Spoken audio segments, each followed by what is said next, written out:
So, this practice of total stillness, whether it's laying down or sitting up, it's the meaning of meditation in many ways, or at least the purpose of meditation, is to totally relax.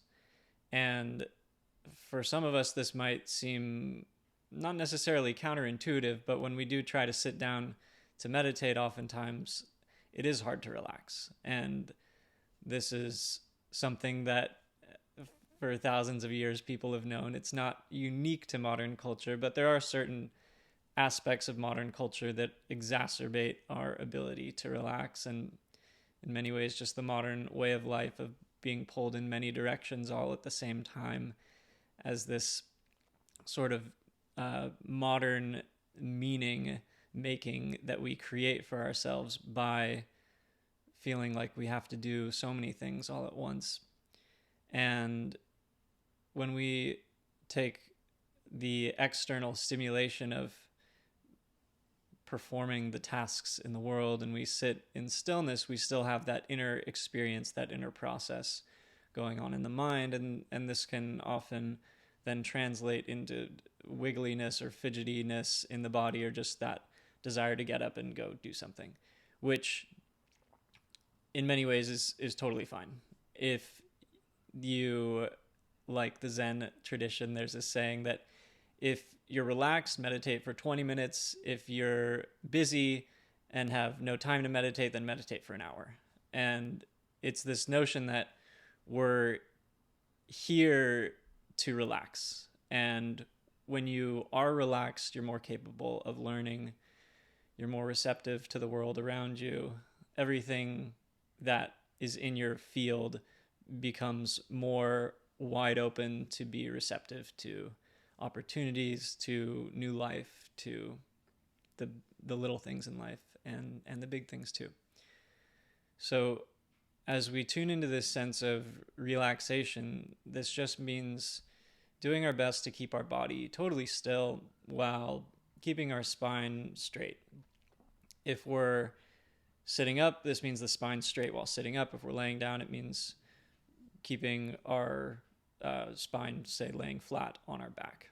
And there's a lot to be said for doing yoga on the floor stretching, for helping the spine elongate and stretch out in a safe way so that when you do sit in a meditation posture, that the spine enjoys it, that it's actually something that is pleasant rather than feeling any knots or tightness or stiffness or anything like that.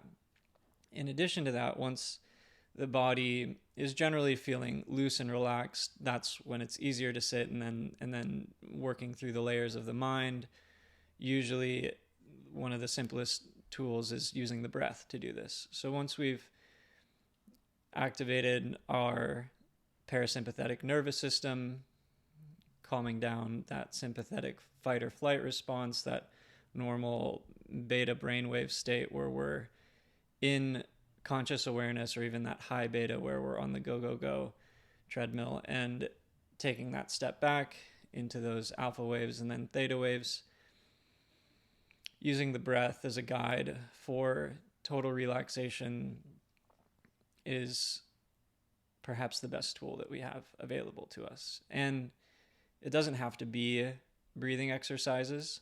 It can be, but just tuning into the awareness of the breath is enough. And as you close your eyes and tune into the flow of the breath, focus on keeping the body as still as possible while using the minimum amount of musculature to keep the body upright. If you're laying down, you don't have to think about this, and you can let your body be jello even quicker. If you do wish to meditate and are having trouble finding a comfortable seat, lifting your hips a little bit higher up so that your hips are above your knees by a couple inches or so can relieve tension in the hips, the knees, and the ankles. You don't have to sit cross-legged or anything like that, or full lotus, but if you wish to, you may. And sitting in a chair is totally fine as long as your back is not resting against the back of the chair for two reasons. First, the awareness, our energy can start to get a little tired, and we can fall asleep pretty easily or just go into a subconscious trance if our spine is too relaxed. And the energy in the spine itself is very sensitive to touch. So this is the other reason that if you do happen to just be bumping against the back of a chair rest or a wall or whatever it is, that this sensation of the nerve endings in the spine touching a surface while you're focused on bringing your awareness into the center of your being can be a distraction.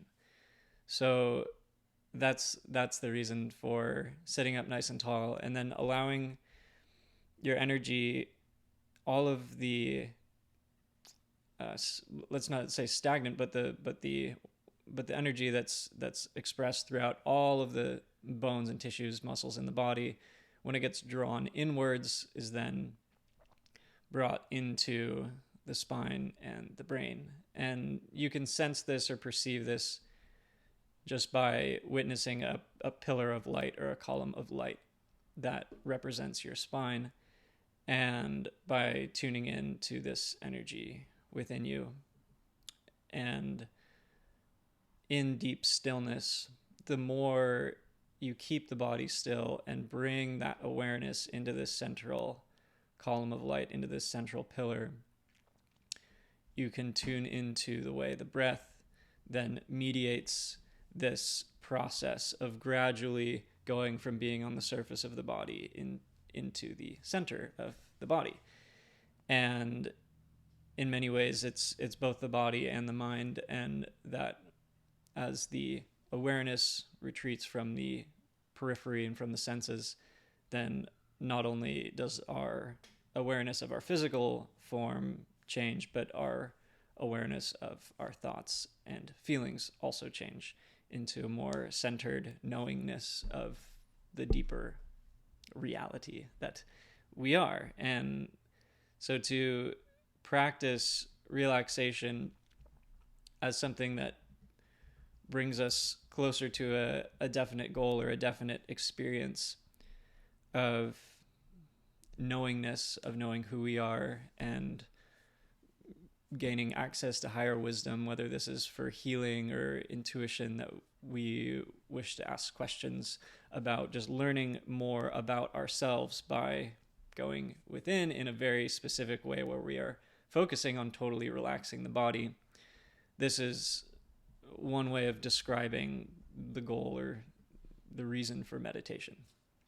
So in that sense, it takes time and it takes practice, and we're here to do that on a regular basis so that we understand that this ongoing process is something that is one of the most blissful things that we can experience. And in many ways, it's the reason why we're here, is to understand and know more about ourselves. So just remember that quote, know thyself, and experience that every day.